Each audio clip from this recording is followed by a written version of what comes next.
Heureuse de vous voir ce matin. Si tu l'es comme moi, tu vas dire à ton frère à côté de toi, je suis contente de te voir, je suis heureux de te voir. Bienvenue dans la présence de Dieu.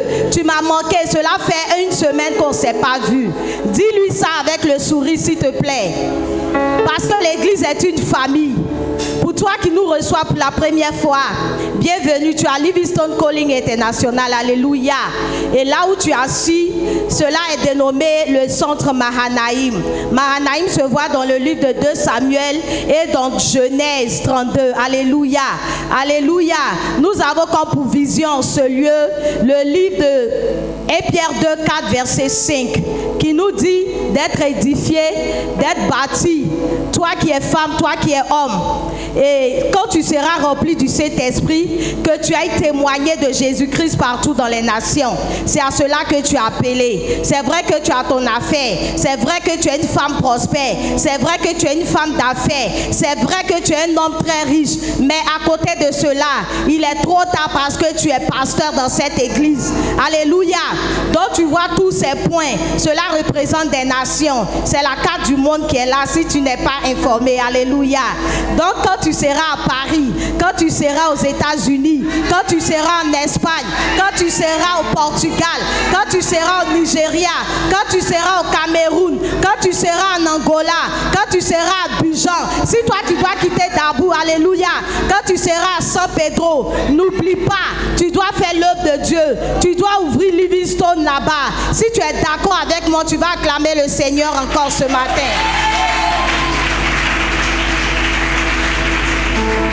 Nous sommes dans le mois d'octobre et il y a un nouveau thème qui nous réunit dans la petite exhortation. Alléluia. C'est pourquoi est-ce que nous venons à l'église? Alléluia. Et nous avons parlé du perfectionnement dans Éphésiens 4, verset 11 au verset 12. Qui nous a dit que le perfectionnement, c'est être parfait. Alléluia. Et pourquoi nous devons être parfaits? Nous devons être parfaits pour être transformés. Et nous sommes transformés par la parole de Dieu que nous recevons ici à Livingstone ou dans une autre assemblée. Alléluia. Ce matin, nous allons parler d'un autre point qui fait que tu dois venir à l'église. Ou bien pourquoi est-ce que tu dois être à l'église? Nous parlons de la communion fraternelle ce matin. Quelqu'un dit communion fraternelle. Quelqu'un dit fort, communion fraternelle. C'est pour cela que quand je viens à la chaire, je vous dis bonjour à ton frère ou bien fais une accolade à ton frère. Alléluia. C'est important. La communion fraternelle, c'est l'art d'aimer. Alléluia. C'est l'art d'aimer son frère qui est dans la même église que soi. Amen. Est-ce que quelqu'un a compris? Oui. La communion fraternelle, c'est l'art de se faire des amis. Et c'est l'art d'aimer son frère, sa soeur, avec qui tu es dans la même église. Amen. Et la vraie vie de l'église, c'est après les cultes. Parce que nous avons souvent 2 heures, 3 heures de temps seulement pour se retrouver les dimanches. Cela ne suffit pas. Il faudra qu'on pousse un peu encore la communion fraternelle. Alléluia. Puisque l'église est une famille dont nous devons manifester la communion fraternelle. Amen. Mais nous constatons malheureusement qu'il y a d'autres personnes, dès que le pasteur ou bien le dirigeant dit l'amen final, avant même que les gens ne finissent de saluer le pasteur, lui il est déjà à la maison. C'est dommage. Il faudrait que nos esprits changent. Il faudrait que nous ayons une nouvelle mentalité. Est-ce que quelqu'un me suit ce matin? Il faudrait que nous vivons réellement la communion fraternelle. Parce que Acte 2, verset 42 nous dit qu'ils étaient tous et ils persévéraient dans la communion fraternelle. C'est-à-dire les disciples. Ils persévéraient dans la communion fraternelle jusqu'à ce qu'ils mangent ensemble, qu'ils fassent tout ensemble. Amen. C'est important de communier ensemble. C'est important de communier entre frères.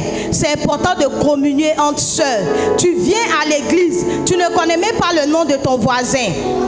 Tu ne dis même pas bonjour à ton frère à côté de toi. Tu ne salues même pas. Ce n'est pas normal. J'espère qu'à partir d'aujourd'hui, nos regards vont changer. Notre manière de faire va changer. Parce que nous aurons appris quelque chose de nouveau ce matin. Alléluia. Alléluia. Maintenant, comment participer à la communion fraternelle? C'est d'aimer réellement. C'est d'aimer celui qui, avec toi, fréquente l'église. Alléluia. C'est d'être humble. Humble pour t'approcher de la personne, pour lui demander son nom, pour lui demander son numéro. Alléluia. Ne te dis pas que non, c'est la personne là qui doit forcément venir vers toi.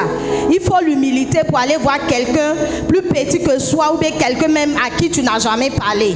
Pour aller vers la personne, pour lui demander comment est-ce qu'elle s'appelle. Est-ce que sa semaine s'est bien passée. C'est très très important.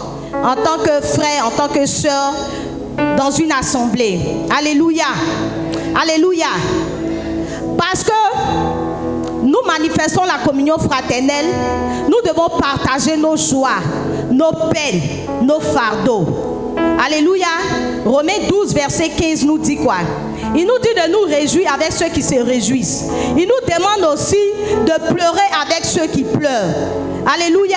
Donc nous devons partager nos peines, nos fardeaux, nos joies en tant que frères et sœurs de Livingstone, ou que tu sois dans une autre assemblée. Quand tu as une assemblée dénommée l'assemblée de Dieu, alléluia, tu dois manifester l'amour, tu dois manifester l'humilité, tu dois manifester la patience envers l'autre. Peut-être que tu as déjà vu un caractère qui ne t'a pas plu dans la vie de cette personne. Sois patient et prie pour la personne. Alléluia. Prie pour la personne. Tu dois également, pour la communion fraternelle, tu dois intégrer un département. C'est très important. Tu viens à l'église, tu es dans une assemblée et tu n'as aucun département. Tu n'as aucune famille avec qui parler. Tu n'as aucun membre de l'église avec qui échanger. Il faudrait que cela change aujourd'hui. Car à partir d'aujourd'hui, à partir de ce matin, si tu es dans cette église, si tu fréquentes cette église depuis un moment, que tu n'as pas un département, que tu viennes le voir, ou bien que tu vois un assistant pasteur qui va te diriger là où tu voudras. Amen. Alléluia. Alléluia. Je vais te dire ce matin que la communion fraternelle doit se manifester envers les nouvelles personnes, pour les encourager aussi à demeurer dans cette famille que nous sommes. Amen. Est-ce que quelqu'un comprend quelque chose? Tu vas te tenir levé ce matin. La communion fraternelle est la réelle clé pour la maturité.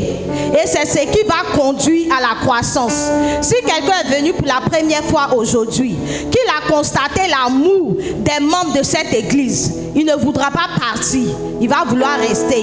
Et un membre de plus, que si nous étions 100, cela va faire 101 personnes. Alléluia. C'est la croissance numérique qui arrive dans l'église. Donc manifestons réellement la communion fraternelle. La communion fraternelle, c'est d'être ensemble, de prier pour soi aussi. Alléluia. De prier pour les autres, de prier pour les uns et pour les autres, de partager ce qu'on a avec les autres. Si tu as compris quelque chose, je veux que tu acclames le Seigneur ce matin pour la grâce qui te fait de comprendre la parole. Tu vas dire au Seigneur que ce matin tu veux t'engager à manifester réellement la communion fraternelle au sein de ton assemblée. Je veux t'entendre prier, s'il te plaît. Élève la voix et prie le Seigneur.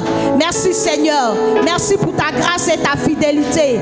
Merci pour ta bonté. Merci Seigneur pour ce message que tu nous as donné. Cette exhortation de ce jour qui constitue, Seigneur, à communiquer la fraternité dans cette assemblée. Papa, nous voulons des personnes fraternelles. Nous voulons des frères et sœurs, comme tu le dis, parce que l'église est une famille. Parce que Seigneur, nous venons pour manifester l'amour et pour recevoir l'amour. Merci de bénir ces personnes qui sont là. Merci de relâcher, Seigneur, ce qu'il faut afin que tous nous soyons dans des départements, tous nous puissions communier avec nos frères et sœurs. Que la grâce, Seigneur, surabonde dans la vie de toutes ces personnes ici ce matin. Merci, Papa, de